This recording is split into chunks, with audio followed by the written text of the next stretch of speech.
جزر القمر. أعوذ بالله من الشيطان الرجيم. بسم الله الرحمن الرحيم.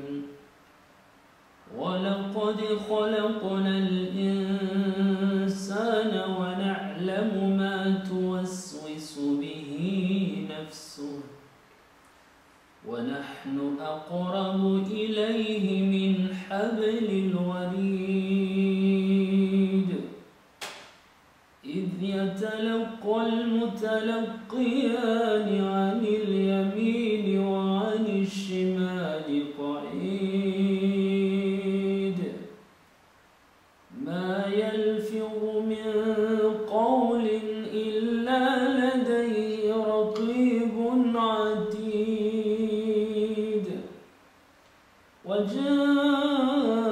وجاءت سكرة الموت بالحق ذلك ما كنت منه تحيد ونفخ في الصور ذلك اليوم الوعيد وجاءت كل نفس معها سائق وشهيد لقد كنت في غفلة من هذا فكشفنا عنك غطاءك فبصرك اليوم حديد وقال قرينه هذا ما لدي عتيد ألقيا في جهنم كل كفار عنيد مناع للخير معتد مريب الذي جعل مع الله إلها آخر فألقياه في العذاب الشديد قال قرينه ربنا ما أطغيته ولكن كان في ضلال بعيد قال لا تختصموا لدي وقد قدمت إليكم بالوعيد ما يبدل القول لدي وما أنا بظلام للعبيد يوم نقول لجهنم هل امتلأت وتقول هل من مزيد وأزلفت الجنة للمتقين غير بعيد هذا ما توعدون لكل أواب حفيظ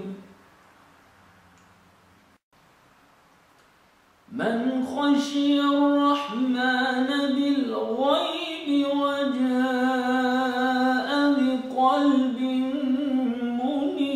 منيب ادخلوها بسلام ادخلوها بسلام ادخلوها بسلام ذلك يوم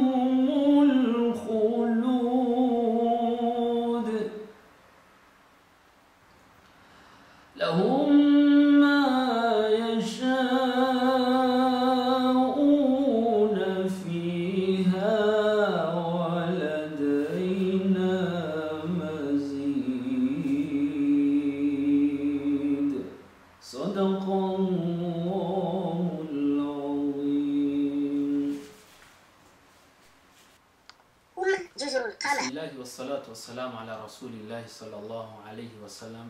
Assalamu alaikum wa rahmatullahi ta'ala wa barakatuh.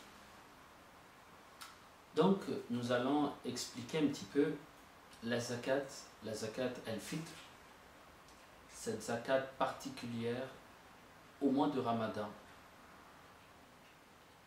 Cette zakat même que le prophète sallallahu alayhi wa sallam, dans un hadith rapporté par Ibn Omar, le fils donc de Omar radiyallahu anhu et radiyallahu anhuma, c'est-à-dire à lui et à son père, dans un hadith rapporté par Bukhari et Muslim, authentifié par ces deux grands savants de l'islam et de la science du hadith.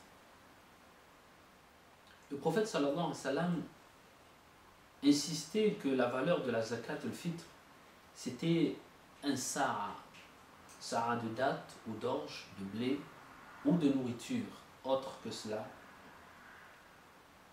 C'était une obligation pour tout musulman, grand, petit, esclave, libre, homme ou femme. Sa'a, on peut décrire cela comme une quantité. La valeur qu'on utilisait à l'époque, c'était une mesure qu'on utilisait à l'époque justement pour déterminer cette zakat. Sa'a, en fait, c'était la mesure lorsqu'on joignait les deux mains comme ceci et qu'on récupérait justement cette nourriture. Et voilà, donc tout ce qui était contenu dans le creux de ces deux mains reliées, réunies comme ça, était ce qu'on appelle sa'a. On l'estime aujourd'hui à peu près à 2,10 litres donc, de nourriture, en nature bien sûr.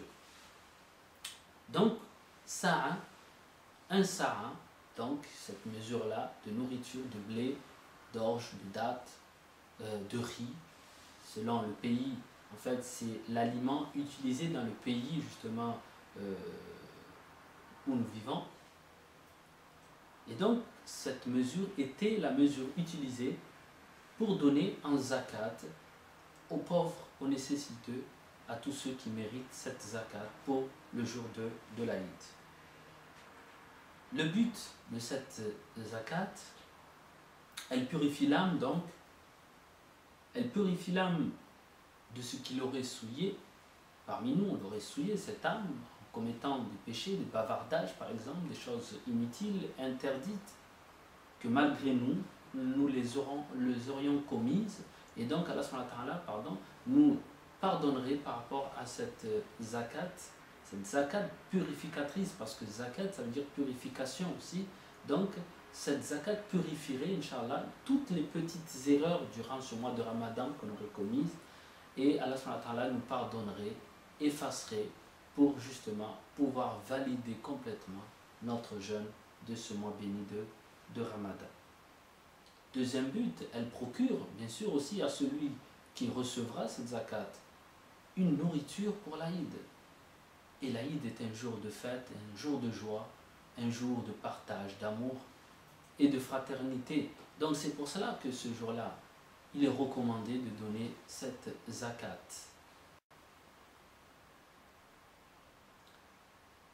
Nous sommes souvent affrontés à un problème sur la nature même de la zakat.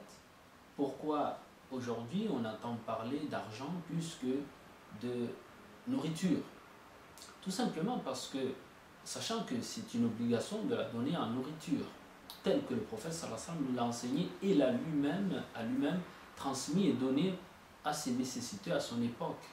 Cela dit, nous sommes face à une réalité aujourd'hui, c'est que nous sommes dans un monde où justement aujourd'hui, donner à un pauvre de la nourriture, sachant qu'aujourd'hui, dans ce pays, pas chez nous peut-être, chez nous dans les pays musulmans, on a moins ce problème-là, mais regardez dans la société européenne, on peut trouver une personne qui a un boulot, une situation, mais malgré cette situation, il n'a pas de domicile. Donc imagine une personne qui n'a pas de lieu justement, et que vous lui donnez donc un sac de riz.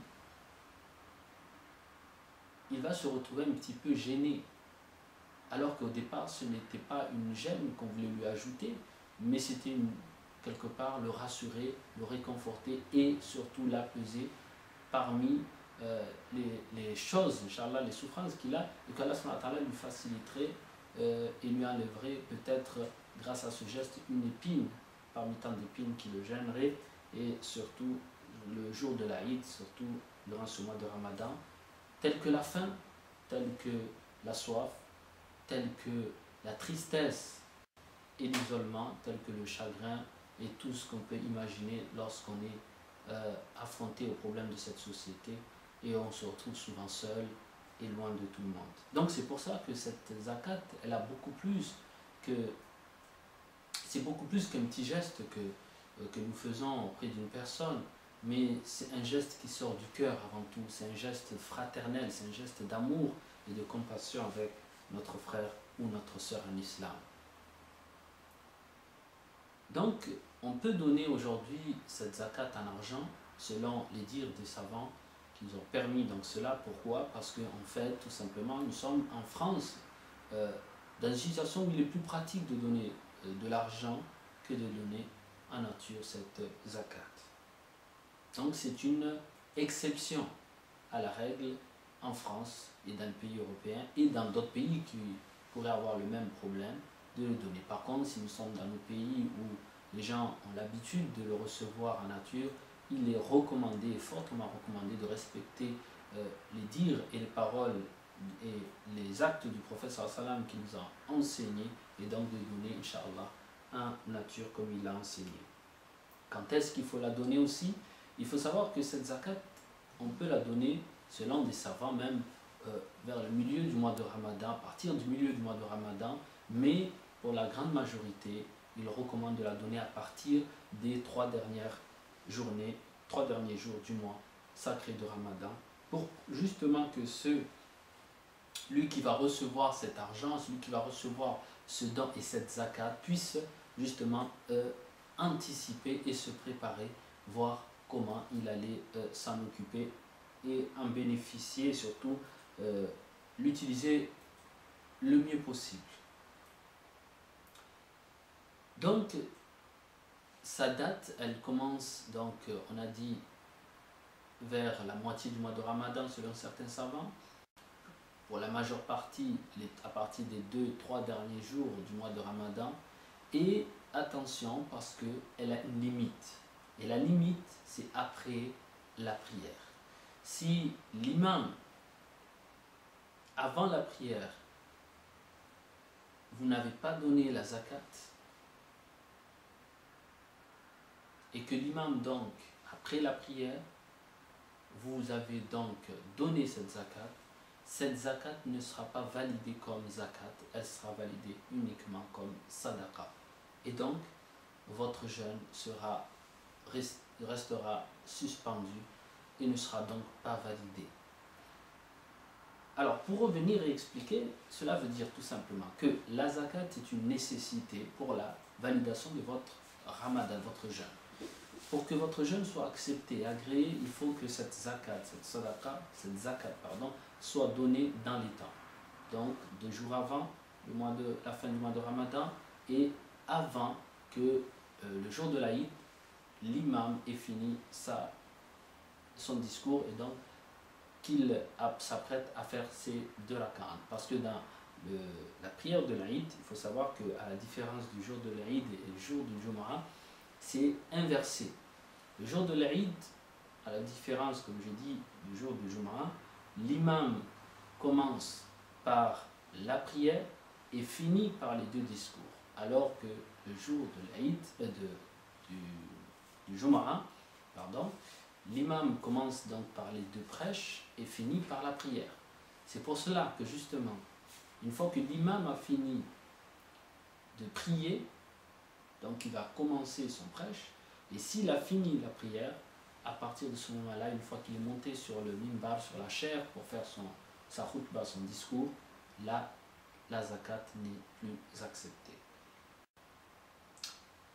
Donc, il est très important de la donner dans les temps pour que justement cette zakat soit validée. Donc, n'attendez pas le dernier jour, n'attendez pas le jour de l'Aïd pour vous précipiter à chercher quelqu'un à qui on pourrait donner cette zakat. Cette zakat, on peut la donner de plusieurs manières. en groupe, si on est nombreux, on veut la donner en groupe, c'est possible, comme on peut la donner isolée. C'est-à-dire on peut se mettre à plusieurs pour donner à une personne, parce qu'on pense qu'une personne elle a un gros problème, et si moi je donne 5 euros, ça ne va pas résoudre son problème, mais si on est 60 à donner 5 euros à cette personne, peut-être on pourra aider cette personne.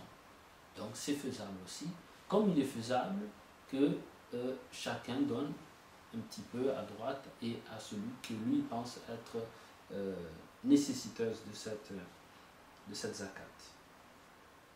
Donc cette zakat, on peut la donner à une personne ou à plusieurs personnes. Il faut savoir aussi qu'une femme riche, une femme qui, masha'Allah, Allah lui a donné beaucoup de bonnes choses, de bienfaits et de biens matériels dans ce bas monde, elle peut donner à son mari qui n'a pas cette chance d'être riche, car sachez que dans l'islam, la fortune d'une femme reste la sienne, et la fortune du mari, c'est la fortune du couple.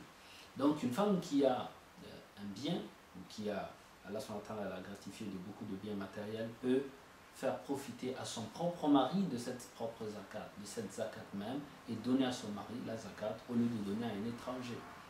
Cela est faisable encore dans notre religion. Donc, on peut donner à beaucoup de personnes, comme vous avez remarqué, de préférence, en priorité, même si la zakat, on peut la donner à beaucoup de catégories de personnes, mais en priorité, cette zakat, on doit la donner aux pauvres, c'est-à-dire une personne qui n'a pas de moyens, pas de situation. Pourquoi? Par rapport au hadith du prophète sallallahu alayhi wa sallam qui nous a dit « Épargnez-leur la mendicité le jour de l'Aïd, c'est-à-dire aux pauvres.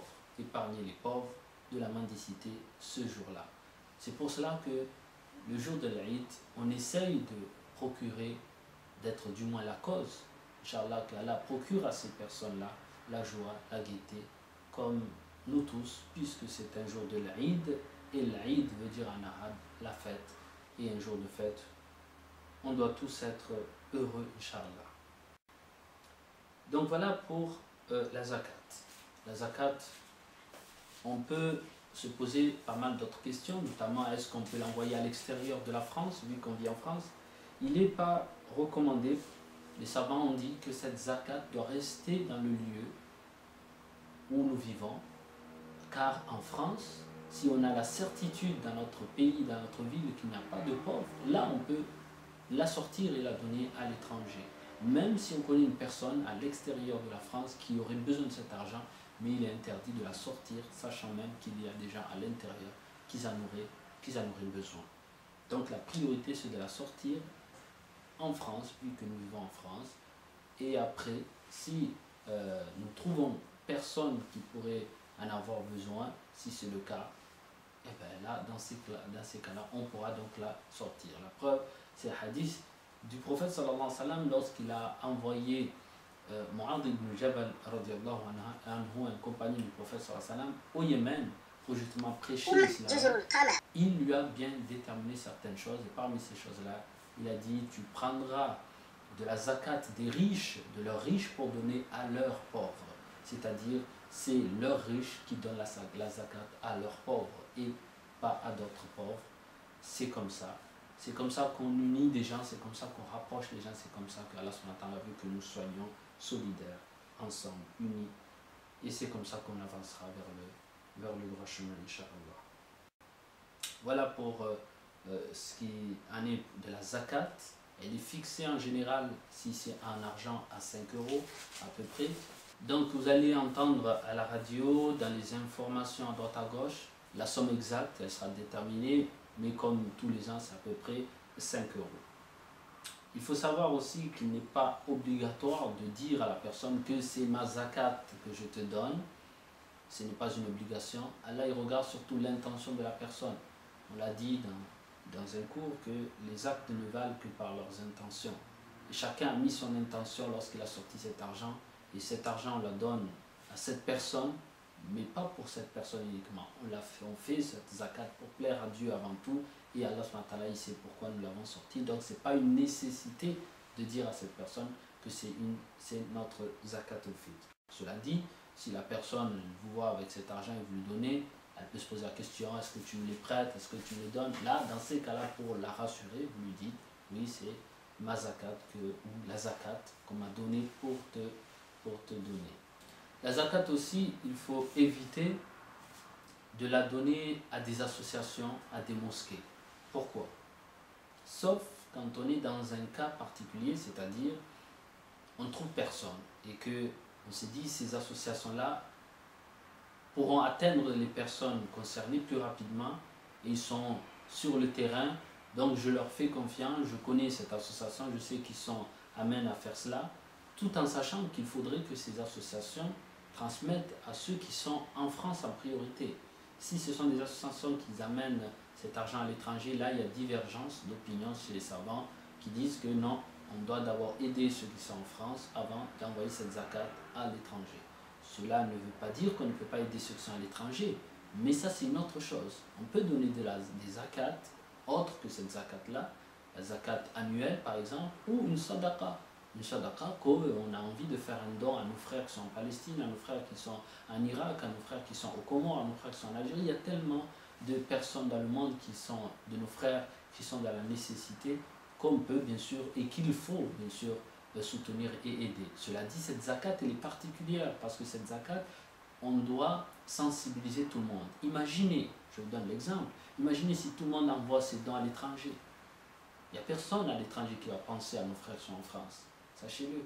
Donc ça voudrait dire qu'en fait, le travail que Allah nous a imposé à travers ce principe de partage avec la proximité avant tout, qui était justement, qui permettrait justement de toucher, de sensibiliser le maximum de personnes et bien cadrer un petit peu tout ce travail, eh bien, on le ferait un petit peu de travers et justement on n'atteindrait pas ce message comme il se doit. Donc en fait, il est permis bien sûr de donner de l'argent à nos frères et sœurs qui sont à l'étranger, mais seulement lorsque c'est une sadaqa, lorsque c'est une zakat autre que la zakat du mois de Ramadan. Pour la zakat du mois de Ramadan, il est recommandé, fortement recommandé de la donner à ceux qui sont près de nous, ceux qui sont autour de nous, et c'est la priorité. Les associations, on peut en donner, si vous connaissez une association qui distribue à Marseille par exemple ces dons, qui connaissent des gens qui ont un répertoire assez large et qui peuvent justement se permettre de se déplacer, de chercher ces personnes parce qu'on n'est pas forcément amène à les connaître. Dans ces cas-là, oui, on peut leur donner. Par contre, mosquées, ça c'est à part. Les mosquées, il faut éviter les mosquées. Pourquoi? Tout simplement parce que les mosquées, sauf encore une fois, si la mosquée a une boîte écrite sadaqa pour la zakatul fitr et qu'ils certifient qu'ils vont donner et pas garder pour les dépenses de la mosquée. Parce que la zakatul fitr n'est pas faite pour dépenser à la mosquée, mais elle est faite pour donner aux pauvres qui ont besoin le jour de l'Aïd de manger, de boire et pourquoi pas aussi de s'acheter des vêtements corrects pour le jour de l'Aïd. Donc il faut éviter de donner cet argent à des personnes ou à des associations qui, vont exporter donc cet argent pour des biens, pour des personnes qui sont à l'extérieur de ce pays ou qu'ils vont garder pour d'autres utilisations que celles que le professeur Sam nous a renseignées. Voilà en gros. Donc aussi la zakat, il faut savoir que la zakat est un devoir pour tout musulman, comme on l'a décrit dès le début. Et il faut savoir que c'est le responsable de la famille qui sort cette zakat. Le père de famille, il a 3 enfants, il va sortir la zakat de ses 3 enfants, plus sa femme, plus lui-même. Et si même sa femme est enceinte d'un enfant, cet enfant qui est déjà dans le ventre de sa maman, on doit déjà sortir aussi sa zakat. Si dans la famille, il y a des enfants qui sont assez grands, qui sont âgés, qui travaillent, mais qui sont encore dans le domicile familial, ceux-là aussi sont dans le devoir, enfin le devoir reste aux parents de le faire, au père de famille, mais ce n'est pas interdit à ce garçon qui travaille de dire à son père, papa, pour ma part, j'ai les moyens de sortir ma zakat, ne t'occupe pas de moi, pense à mes frères et sœurs, mais moi, je me charge de sortir ma zakat. C'est encore mieux et c'est tout à son honneur de réagir de la sorte. Ça, c'est pour la zakat et qui doit la sortir. Après, il faut savoir que à la maison, on est nombreux. Il se peut que on nous donne la zakat, celui à qui on a donné la zakat, il peut lui aussi reprendre cette zakat et donner à quelqu'un d'autre, s'il pense qu'il y a quelqu'un qui mérite plus cette zakat que lui-même. troisième chose aussi qu'on peut dire sur la zakat, lorsque vous êtes quelqu'un, imaginez que vous n'avez pas les moyens de sortir cette zakat. Quand vous n'avez pas les moyens financiers de sortir cette zakat, vous êtes plus dû de cette zakat. Ce n'est pas un devoir pour vous. Parce que, bien sûr, c'est un devoir pour ceux qui ont les moyens. Un père de famille qui n'a pas du tout les moyens de les sortir, qui au contraire, c'est quelqu'un qui devrait recevoir cette zakat, Allah ne va pas lui imposer cette chose-là, ne va pas lui imposer ce fardeau-là, alors que c'est Allah qui l'a mis dans cette situation. Donc la zakat, bien sûr, reste une obligation pour celui qui a les moyens et pas pour tout le monde. Donc c'est pour cela que Allah a toujours dit dans le Coran, il veut pour nous la facilité et non la difficulté. Voilà ce qu'on pourrait dire sur la zakat. Des questions sûrement vous en aurez, des cas particuliers il y en a, Inch'Allah.